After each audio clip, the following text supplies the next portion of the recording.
Miss Janelle. I am a final year fashion student and a fiber artist as well. For my first video, I am going to go through all of my knit and crochet projects for 2024. I think it's the perfect way to start the channel so that you can kind of get to know me and my style. Yeah, the whole purpose of this video is to kind of reflect on all of the projects that I made this year and see just how much I've improved over the past 12 months. I'm gonna be rating each project based on my personal opinion as the one who made these looks. And if I'm looking down, it's because I have my iPad with me, so I'm basically going through all of the photos. Anyway, let's begin with my first project of the year. So my first project was in January. Our first semester of each school year ends like late January, so that's why I was working on a final project on January. This is one of my first pieces on the flatbed knitting machine. I would say like first big scale project because I only learned how to use a flatbed knitting machine like late last year, so I was only really getting more and more confident at the beginning of this year. But to be honest, still not 100% confident to this day. So I knitted the whole base of the dress, and then I did felting on the bodice to give it this like really nice fluffy texture. And then for the skirt part, I did a lot of weaving as I was knitting it row by row, but I also did a lot of like manual weaving after putting the dress together because I felt like it could use a bit more volume. In general, I really like how the dress turned out. Actually, my professor told me not to make it this crazy. He was like, a short dress will suffice. But I wanted to take on the challenge of bringing my vision to life, so that's how I ended up with this gown. I would rate this an 8 over 10. Next is this piece that I did in China. For some context, I took a 7-day knitting course. I took the same thing last year, but I took the primary level last time, which is basically what taught me how to use the flatbed knitting machine. And then when I went again late Feb of this year is when I learned how to use the knitting machine with the ribber. So because we used the ribber, there were just so much more interesting techniques and textures that we could do. This is like Balletcore inspired. I wanted to make something really girly and really fun. I really focused on like textures because I just enjoyed playing with the ribber so much. It was definitely so much harder. I had to manipulate like 2 beds at the same time, which was quite stressful.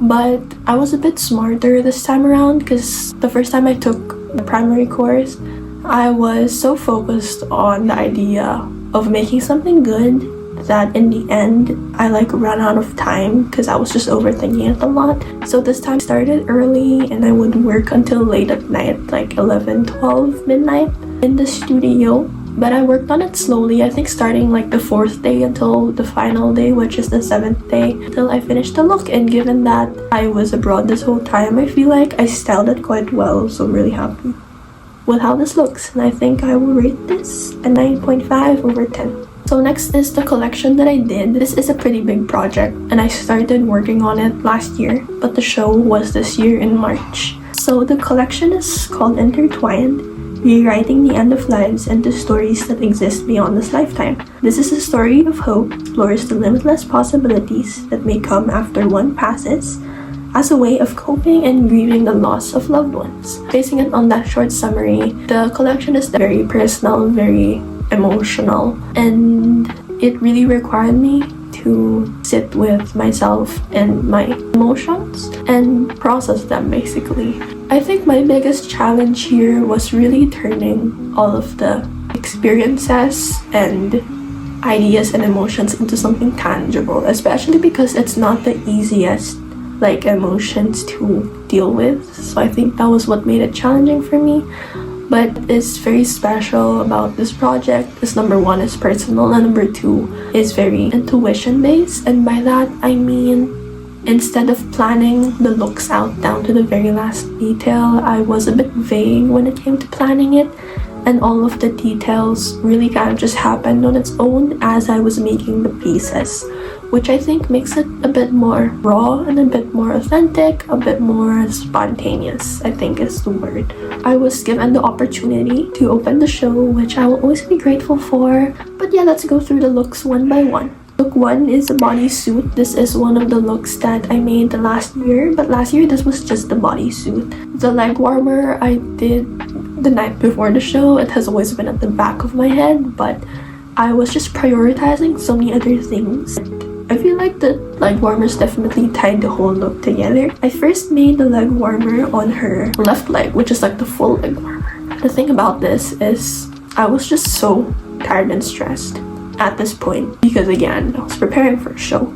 The night before the show, I only had one leg warmer and I wanted to go to bed already. So I was like, do I ditch the leg warmers or do I make another one? And I really didn't want to throw away the one leg warmer that I made. So I ended up like going around my room looking for yarn scraps of like little swatches that I made, testing out different yarn, just testing out different stitches. I put them together and that is the other leg warmer that you can see. Kind of like a funny little backstory to me because people always like the other leg warmer more, like the second one that I made with like the bow and stuff, which is the one made of scraps. So I think very smart on my end. And I would rate this look 9/10.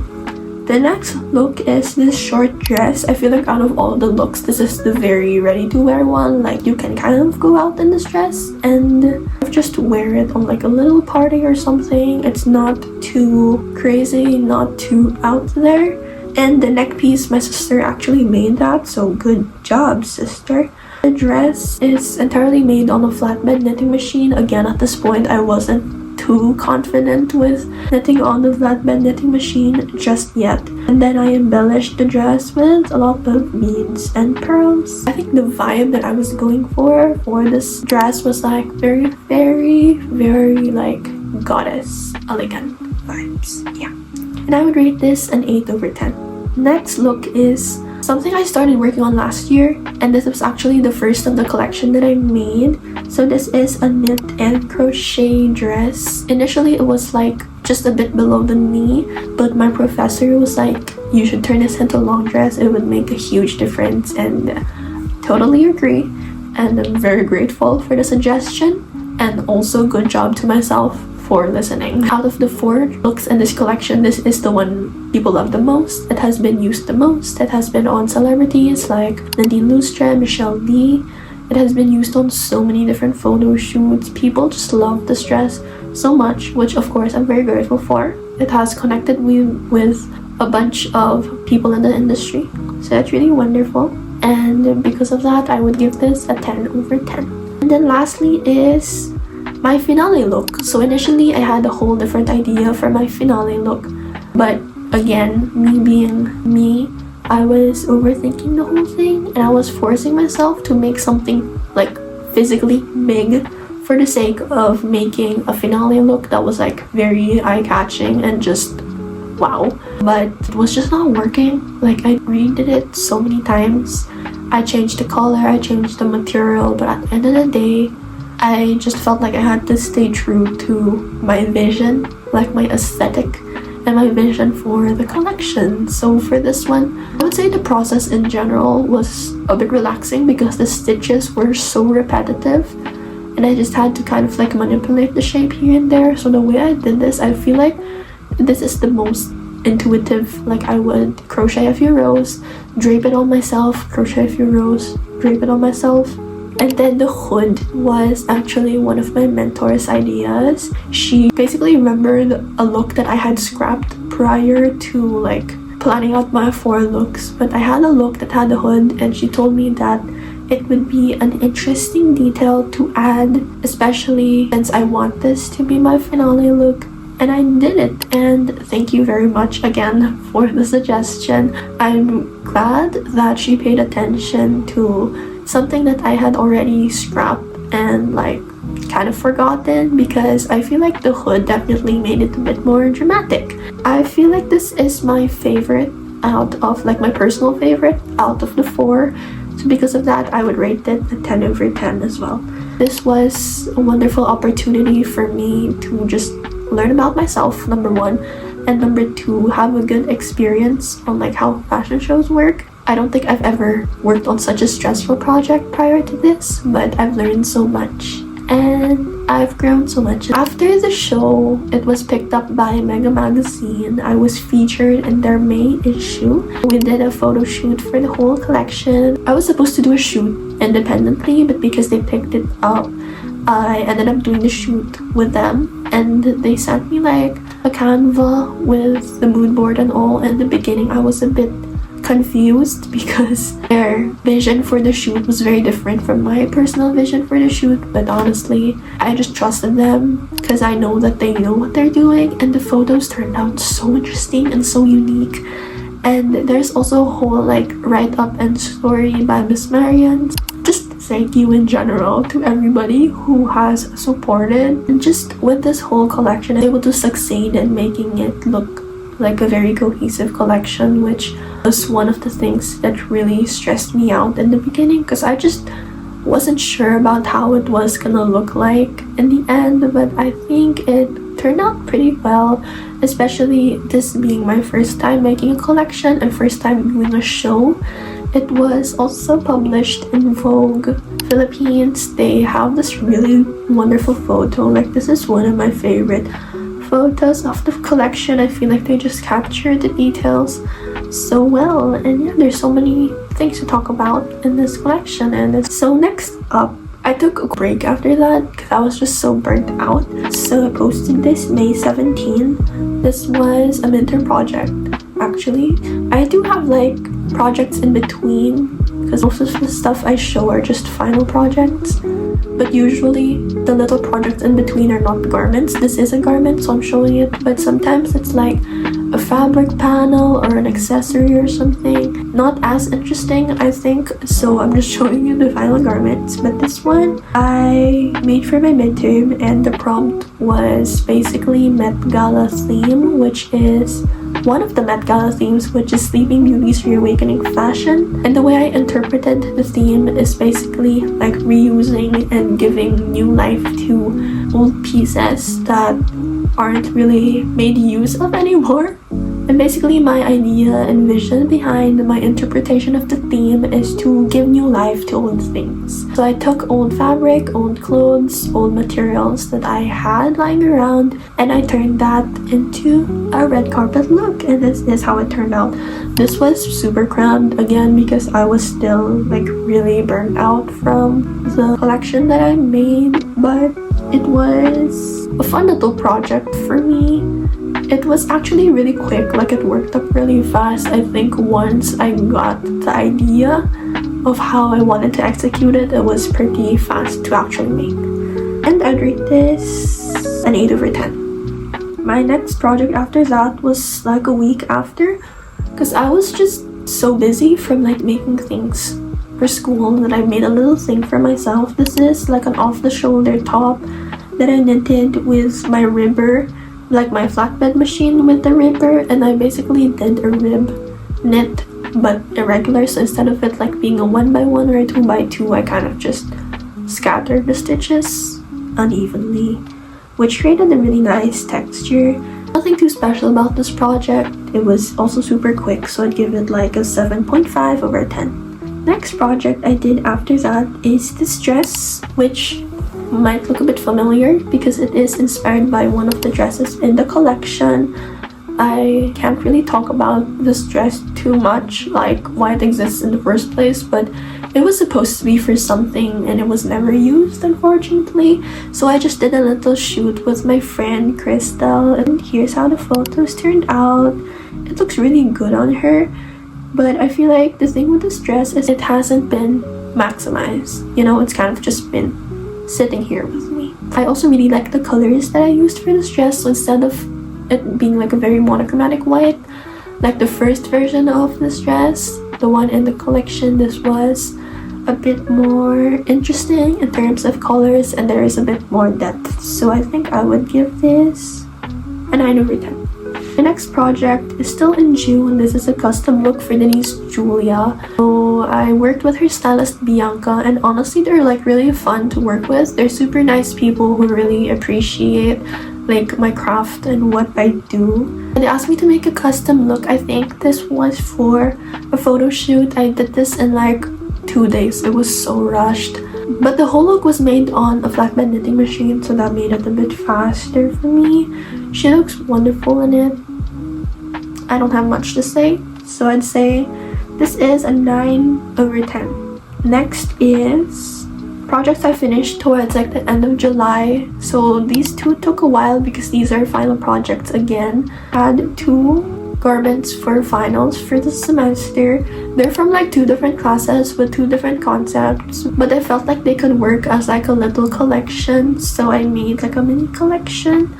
Also did a photo shoot, but let's start with the Terno. So this is for my pattern making and sewing class. The way this class goes is we would draft our patterns on pattern paper, cut the pieces, and then cut fabrics according to the patterns that we drafted. But me being a fiber artist and a crocheter, I decided to crochet my fabric. Crochet fabric isn't something you can like crochet in one go and kind of just cut them. I wish I could, but no, because that would just fall apart. So I had to crochet following the shapes of the patterns that I made. So it's like a huge gown with like a little train. So the panels were like this, and then the sleeve, because they're butterfly sleeves, the shape is like super curves on top, and then it's like it squares out on the bottom. So they're honestly kind of awkward to crochet. So I had to take note of every single stitch and every single row so that I can replicate it on the other side, because it is a symmetrical dress. So that was really hard. I worked on this for like 3 weeks non-stop. Crazy tiring. My hands were like, honestly, it wasn't too bad. I don't remember my hand hurting so much. If anything, I was just really tired from all of the physical labor that it required. Then the other look is for a different concept, but again, they kind of work together. So I was inspired by my my previous trip to China, which was in June, and during that trip we went to your ancestral hometown, which is Quanzhou, and in Quanzhou they have this thing called zanhua, which is like flower hairpins, and I was really inspired by that. So I kind of turned the idea of flower hairpins into a garment. So the top is like a hanfu inspired robe, and then the skirt has all of the little flowers. I was assisted by my friend Thea to make all of the flowers because they were just so time consuming. And yeah, it had a little bit of like tulle underneath for some volume, but other than that, they're all crocheted and knitted. And after that, I did a photo shoot with my friends. So on the Terno is Alexa, on the other look is Selena, and then our photographer is Ron, and then assisted by Sumi, and then the glam team was just me and my friends. So really crazy months. July was just insane. We were all so tired, like we went to the shoot with 0 sleep, but we made it work, and I'm really proud of us. So yeah, I think because of just the amount of work that went into these 2 projects, I think they deserve a 10 out of 10. So again, I was quite burnt out from that. Like totally understandable, because finals is just crazy and I really like to go all out when it comes to finals. So my only project for August was this bag that I knitted on the knitting machine. It was a super quick project because like sometimes I'm uncomfortable with the feeling of sitting for just such a long time and not creating anything, so I made that bag. Next is this crochet bubble skirt. This piece is very special to me, and I'm very proud of how I just designed and constructed it, because I've always loved bubble skirts. Literally since I started fashion school, I always make bubble skirts, and creating a crochet version has always intrigued me, but I knew that it was gonna be difficult and it was gonna take a lot of like time and research to actually make it work.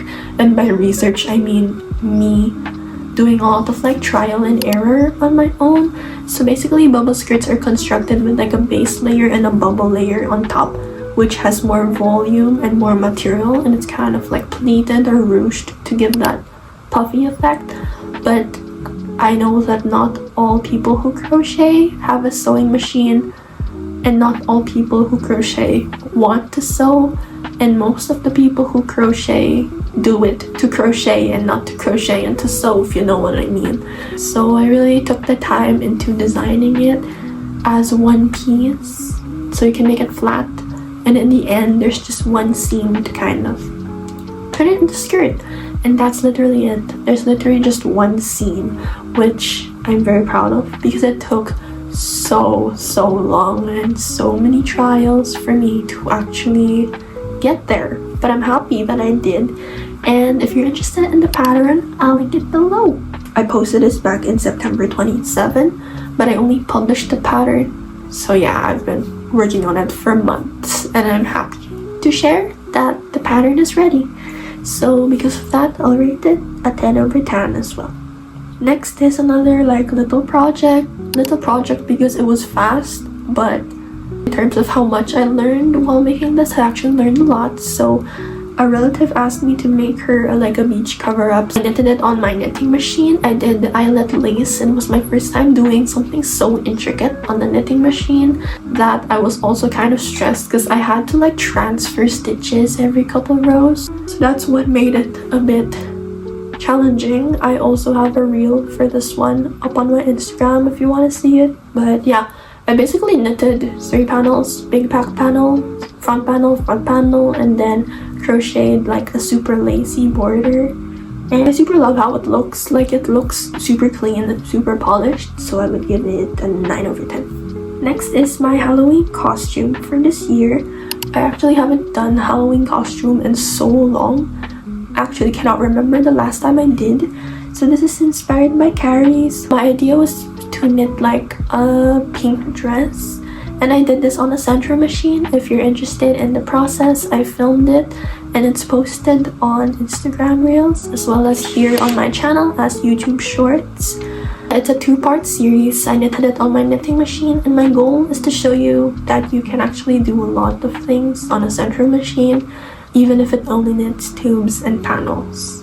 I really enjoyed the process, and I embellished the whole dress using red beads to give it like the blood effect from the Carrie prom scene. And I would rate this a 9 over 10. My next project is very similar. This is what I wore for Dua Lipa's concert here in Manila, and I used a very similar yarn to one of the yarns that I used for my Carrie dress, which is like a sequin yarn, which is so hard to work with, but it's just so pretty.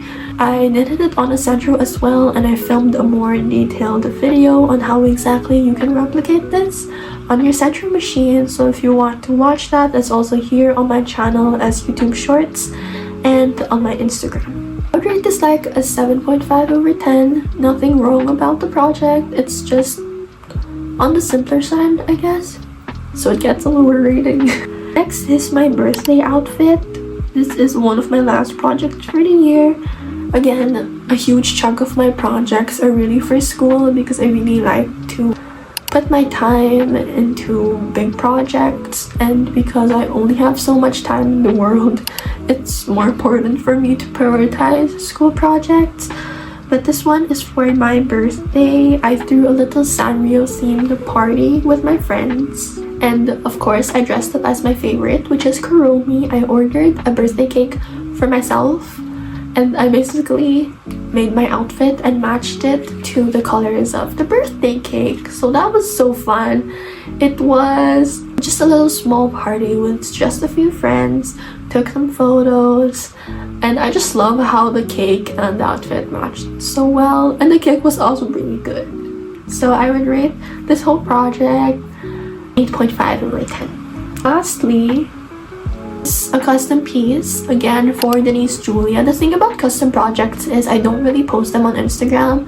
I don't post them publicly unless the client posts them publicly, so I really don't talk about customs. But for this one, this is for her concert look. She had a concert back in December 14, I think, or 15. It's called the Denise Julia Experience, and it's her first solo concert, and I am just so grateful. I was given an opportunity to be a part of the concert. Unfortunately, I was not in the country when the concert happened. I left like a week before the concert and came back after. So that also meant I had to rush the project so that I can send it out to them before I leave, because that was literally my only option and I really wanted to deliver on time. So it was a super rushed project and I had to crochet most of it, which, as you might know, crocheting takes so much more time than knitting on a knitting machine. And I also had to like custom dye the piece. This was originally white.